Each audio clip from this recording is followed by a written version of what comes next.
The whisper of data, the inaudible symphony of the hungry city. Amidst the monotonous hum of the classroom, the math teacher's words dissolved. They were just a distant white noise, a muffled, almost underwater echo. Davy, however, was elsewhere. His fingers glided across the tattered notebook, his constant companion, a diary of shadows and diagrams. He wasn't tracing formulas from the blackboard, but tangled webs of lines and abstract symbols, representations of invisible social interconnections, a map only he seemed to decipher in the mists of everyday life. Davy was oblivious, tuned to a frequency most didn't even perceive. Suddenly, a digital whisper invaded his small world. His cell phone, old and cracked like a mirror of 1,000 stories, vibrated silently in his pocket. But the sound... the sound. It wasn't the usual mundane ringtone. It was an anachronistic, ghostly melody, a digital siren song, so subtle it seemed addressed only to him, tearing through the veil of reality. Davy picked it up, the screen lighting up with a peculiar, almost ethereal glow. And there, in a font that looked more like modern hieroglyphs, the message. No sender, just the question, cold and sharp as a night wind. What is more real, Davy? What you see or what you consume? The city is hungry. No photo, no name. Just those words, like an enigma etched in light from the depths. A slight tremor ran through his hands, but there was no surprise on his face. Only a resigned melancholy, as old as the streets beneath his feet. It was as if he knew, deep in his soul, that this call was inevitable, a promise sealed even before time. His gaze moved from the screen to the window. Outside, a giant, colorful billboard for a soft drink glowed under the relentless sun, a vibrant illusion that clashed with the arcane melody still echoing in his ears. A premonition of hidden worlds. At the end of class, Davy plunged into the streets of Oswaldo Cruz. The city greeted him with a noisy, vibrant embrace. Bustling street markets, the voices of street vendors forming an ancient chorus, and the graffiti on the walls like urban tattoos told silent stories. Children played soccer in alleys, their laughter an ephemeral, sweet melody. Life pulsed, raw and full of a harsh beauty. But Davy now saw beyond. Beneath the lively surface there were small cracks in reality, scars almost invisible to inattentive eyes. There was the glaring absence of spaces for the soul. No cinema, no library to get lost in other worlds. In contrast, churches rose in profusion, and gambling dens spread across street corners like fungi, promising fortunes and misfortunes. Security cameras, on tall poles, watched with blind lenses. Some broken, others ignored. They seemed like the empty eyes of an absent god, recording everything and nothing. Infrastructure failed, exposing open wounds. Potholed streets that swallowed dreams. The accumulation of trash in certain corners. A constant murmur of invisible leaks. The smell of abandonment in the air. In Oswaldo Cruz, life boiled, untamed. But beneath the surface, invisible cracks told another story. A narrative of scarcity and oblivion. And in the digital realm, the barriers were even crueler. The internet signal, weak and intermittent, severed his connections. It was an invisible barrier that prevented him from playing online with friends from other neighborhoods, creating islands of isolation in a sea of connectivity.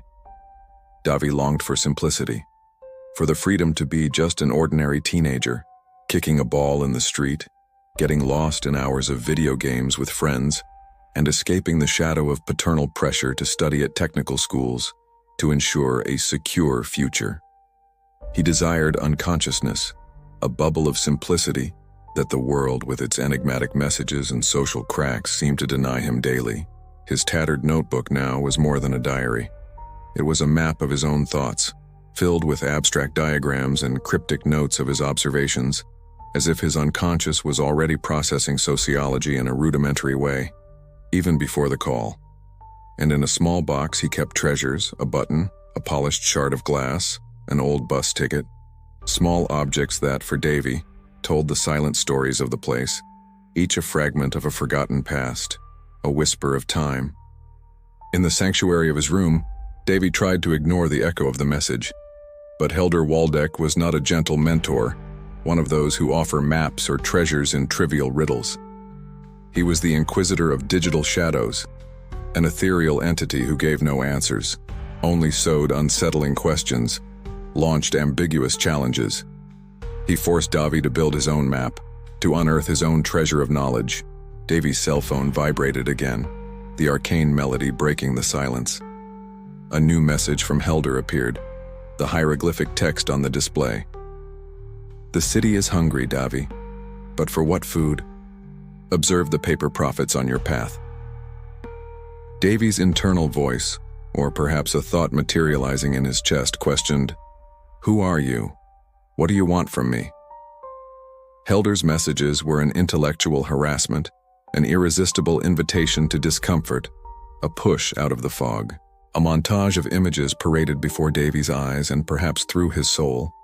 The simplicity of his days, playing on his phone, his friends, all in confrontation with the luminous and persistent icons of advertising, with the seductive voices of consumerism. Davy's desire for a common, simple life violently collided with the complexity Helder insisted he see. The task was set, simple in its formulation, devastating in its impact. Observe the billboards and advertisements on your way home and to school and ask yourself, who decides what you want? The choice of vision imposed itself on Davy. It was the confrontation, a silent duel between comfortable unconsciousness and the painful, yet liberating truth of perception. The price of seeing the world as it truly is was beginning to be exacted. Davy fulfilled Helder's mission, with a reluctance that weighed on his shoulders like an invisible cloak. He passed by the giant soft drink billboard again. The happy people in the image smiled at him, but now, under Helder's gaze, the smile seemed like a sneer. A slight discomfort hit him. Further on, a clothing store window displayed perfectly arranged mannequins, figures from an idealized world. Davy looked away. Beside it, huddled on the sidewalk, a person extended a hand, begging for alms. The discomfort grew, stronger, almost a tug at his soul. He took out his cell phone and recorded a short audio, describing what he saw and felt, a whisper of his own disturbance. He was almost home, his mind turbulent, when his cell phone screen flashed. A nearly holographic pop-up appeared. It overlaid the image of an abandoned building he was passing, as if emerging from the ruins themselves. Helder's message. It wasn't a cold analysis, but a direct provocation, a dagger to the core of his beliefs. Your desires, Davy, are the whispers of a God that does not exist. Are you free to choose what he has already chosen for you? Davy stopped abruptly. The shock was visible, the revelation tearing through the veil of his understanding. He felt that Helder had invaded his most intimate thoughts, unveiled the invisible strings that manipulated him. The cell phone trembled in his hands. He looked at the abandoned building, at the glowing billboard, at the people passing by, oblivious. The illusion of his free will, that comfortable certainty, shattered into 1,000 fragments, revealing the farce behind consumerism.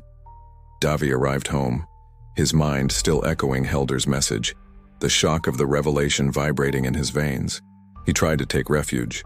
He turned on the video game, plunging into virtual worlds that once completely absorbed him, the only escape he knew. He played for a few minutes, but the images kept repeating. The smiling billboard, the immaculate shop window, the abandoned building, and Helder's words hammering in his head like a disturbing loop. The video game, once a balm, now seemed colorless, soundless. It was then that the truth, like a dissipating mist, began to reveal itself. There was no external villain, no manipulator in the shadows. The trap was the invisible structure of consumerism itself, the liquid modernity that subtly enveloped and imprisoned him. Helder was not a spy, but an awakener of reality, someone seeking to free him from imposed blindness. Davy stood up, moving away from the inert video game screen. He walked to his bedroom window, seeking air, perhaps a new perspective. The faint light from his cell phone still illuminated his face. revealing a deep melancholy, but also a new clarity. Helder's arcane melody played one last time. A soft audio, an almost ethereal murmur seemed to come from the very walls of the room. The city's hunger is a trap, Davi, but your hunger now will be for something that cannot be bought. Write down what you see. The data reveals itself to the curious. Davy looked at the soft drink billboard outside glowing in the night, then at his cell phone, which was now a portal to another kind of reality. There was no longer astonishment, but a calm acceptance. A deep melancholy, yes, but mixed with a new power. He understood that he could no longer return to the comfortable fog of unconsciousness. He picked up his tattered notebook and, instead of abstract drawings, began to write down the first questions Helder had urged him to ask. It was like starting a field diary in an unknown world, now revealed before his eyes. He felt the weight of curiosity, a burden he had once avoided. But now it was the dawning of a purpose, a new cloak that enveloped him. Davi lay on his bed, the notebook open beside him. His eyes, however, were not closed in sleep. The moonlight, cold and silver, streamed through the window, illuminating the page where he had written down Helder's first questions, and, bravely, some of his own inquiries. In the background, the life of Oswaldo Cruz whispered, the muffled sound of a distant funk party and the continuous echo of cars on the street, an inaudible symphony now perceived. Suddenly, his cell phone screen, which was lying on the nightstand, lit up on its own for a brief instant. It wasn't a common notification. A small seed sprouting from the earth appeared on the screen, almost a magical visual glitch, and then, as quickly as it came, the image faded. The surface had been scratched. A silent and vital seed had been planted in the fertile soil of doubt, in Davy's heart. In Oswaldo Cruz, the whisper of data was beginning to be heard, and the city, still hungry, awaited the awakening of a new hunger.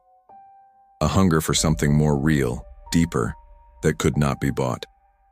Davi's internal journey had only just begun. The awakening was the dawn of a long and complex journey, and the city's echo now he was truly beginning to hear. And so, in the streets of Oswaldo Cruz, the veil of reality began to tear for Davi. A seed was planted, and the whisper of data, once inaudible, now resonates. But what will Helder Waldeck reveal next? And what will Davi do with this new vision?